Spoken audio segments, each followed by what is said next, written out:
اعوذ باللہ من الشیطان الرجیم بسم اللہ الرحمن الرحیم۔ اب آ رہی ہے وہ اصل اہم بات جو میں نے آج ابتدا میں بیان کر دی تھی، وَمِنْهُمْ أُمِّيُّونَ، ان میں سے بھی ایک طبقہ تو ہے ان پڑھ لوگوں کا۔ اب دیکھیے امی اصل میں تو ایک طرح سے کہنا چاہیے کہ مشرکین عرب کے لیے لفظ ہے قرآن مجید میں۔ کیوں؟ ان کے اندر پڑھنے لکھنے کا رواج بھی نہیں تھا، کوئی آسمانی کتاب بھی ان کے پاس نہیں تھی۔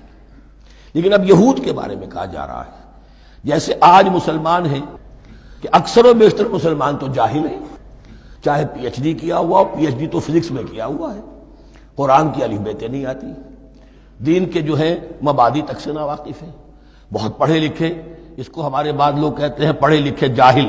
آج کی عظیم اکثریت مسلمانوں کے پڑھے لکھے مسلمانوں کی وہ پڑھے لکھے جاہلوں پر مشتمل ہے۔ اس میں شامل کر لیجئے ہماری اکثریت جو ہے ہی بغیر پڑھی لکھی۔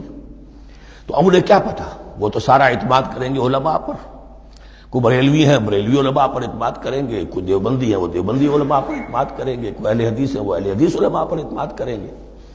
منہم امیون، اب امیون کا سہارا کیا ہوتا ہے؟ منہم امیون لا یعلمون الکتاب الا امانیہ، وہ کتاب سے تو واقف نہیں ہوتے، اپنی کچھ خواہشات ہیں کہ جن کو جانتے ہیں۔ یہ خواہشات بعد میں کھل جائے گا، یہ خواہشات کیا ہیں؟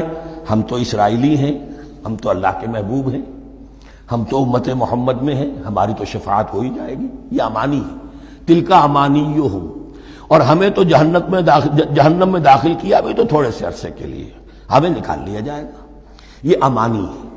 تو ان کے پاس تو یہ تو ان امانی، امنیہ کہتے ہیں خواہش، امانی اس کی جمع ہے، یہ اپنی خواہشات، انگریزی کا لفظ صحیح تعبیر کرے گا وشفل تھنکنگ، یہ اپنی اس وشفل تھنکنگ کے سہارے جی رہے ہیں، علم ان کے پاس ہے ہی نہیں۔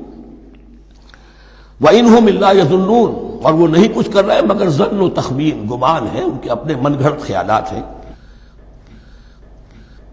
فَوَيْلٌ لِّلَّذِينَ يَكْتُبُونَ الْكِتَابَ بِأَيْدِيهِمْ، تو اصل ہلاکت اور بربادی اور ویل کے بارے میں بعض روایات یہ بھی آئی ہیں کہ وہ جہنم کا وہ طبقہ ہے جس سے خود جہنم پناہ مانگتی ہے، سخت ترین۔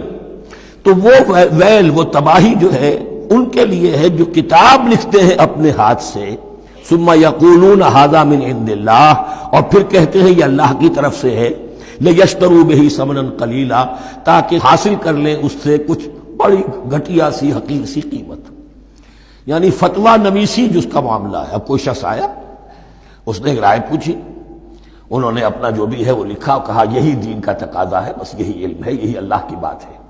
اب اس میں کتنا کچھ واقعتاً انہوں نے صحیح بات کہی ہے، کتنی ہٹ درمی سے کام لیا ہے، کتنی کسی رشوت کے مبنی کو رائے دی ہے، خود بدلتے نہیں قرآن کو بدل دیتے ہیں، وہ کس درجہ فقیہان حرم بے توفیق۔ تو یہ ان کے علماء کا کردار تھا۔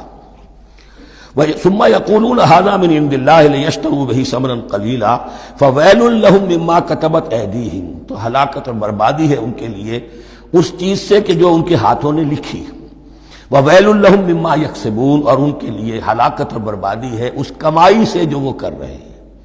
یہ سارا دھندا جو ہے فتویٰ فروشی کا اور دین فروشی کا، اس کے لیے تباہی وہ اپنے لیے مول لے رہے ہیں، اس سے کوئی ان کو اللہ تعالیٰ کے ہاں کوئی اجر و ثواب نہیں ملے گا۔ وقالوا، اب یہ آگے امانی، وقالوا لن تمسنا النار الا ایاما معدودہ، وہ کہتے ہیں ہمیں تو آگ چھو ہی نہیں سکتی، ہاں گنتی کے چند دن، صرف یہ کہ دوسروں کی آنکھوں میں دھول جھونکنے کے لیے کہ کوئی اعتراض نہ کر دے، اللہ ہمیں آگ میں پھینکا جا رہا اور ان کو نہیں پھینکا جا رہا، یہ ہم سے بھی بدتر تھے کردار میں، تو شاید ان کا منہ بند کرنے کے لیے چند دن کے لیے ہمیں جہنم میں ڈال دیں گے، پھر فوراً نکال دیں۔ وقالوا لن تمسنا النار الا ایاما معدودہ، اور وہ کہتے ہیں کہ نہیں چھو سکتی ہمیں آگ مگر گنتی کے چند دن۔ قل اتخذتم عند اللہ عہدا، ان سے کہیے کیا تم نے اللہ سے کوئی عہد لے لیا ہے، کوئی قول و قرار ہو گیا ہے؟ فلن یخلف اللہ عہدہ، کہ تمہیں یہ یقین ہے کہ اللہ اپنے عہد کے خلاف نہیں کرے گا؟ ام تقولون علی اللہ ما لا تعلمون، یا تم اللہ کی طرف اس بات کی نسبت کر رہے ہو، تہمت جب لگا رہے ہو، جڑ رہے ہو یہ بات اللہ پر جو تم نہیں جانتے، جس کے لیے تمہارے پاس کوئی علم نہیں ہے۔ بلا من کسب سیئۃ، اب یہ انتہائی وہ یونیورسل ٹروتھس جو ہے جو میں نے کہا تھا، ابدی حقائق، اس کی عظیم ترین حقیقت آ رہی ہے، نوٹ کیجئے۔ بلا، کیوں نہیں، من کسب سیئۃ، جس شخص نے جان بوجھ کر ایک گناہ کمایا، لیکن گناہ بڑا، کبائر، صغائر نہیں، سیئۃ یہ اس کی جو تنکیر ہے وہ ایک کا فائدہ بھی دے رہی ہے اور تفخیم کا بھی۔ جس نے بھی جان بوجھ کر کسبا، ایک گناہ کمایا، فاحاطت بہ خطیئتہ، اور اس کی خطا نے اس کا گھیراؤ کر لیا، یعنی ایک ہی گناہ ہے، سود کھا رہا ہے، باقی نماز ہے، تہجد ہے، یہ ہے وہ ہے، لیکن اس ایک گناہ کی برائی بھی اتنی اس کے گرد جو ہے چھا جائے گی کہ پھر اس کی یہ ساری نیکیاں ختم ہو کر رہ جائیں، ایک گناہ۔ بلا من کسب سیئۃ واحاطت بہ خطیئتہ فاولئک اصحاب النار هم فیہا خالدون۔ اس میں ہمارے مفسرین نے یہ لکھا ہے کہ اس کی خطا کاری اتنی اس کے اوپر چھا جائے کہ ایمان کا کوئی اثر باقی نہ رہے۔ اور المعاصی برید الکفر، یہ علماء کے ہاں اصول ہے کہ یہ جو گناہ ہوتے ہیں یہ ڈاک ہے کفر کی، ہوتے ہوتے گناہ پر مداومت اگر اس پر چلتا ہے تو اصل میں ہوتے ہوتے ہوتا یہ ہے کہ اسے پتہ بھی نہیں ہوتا، وہ اپنے آپ کو مسلمان سمجھتا ہے، اندر سے ایمان ختم ہو چکا ہوتا ہے۔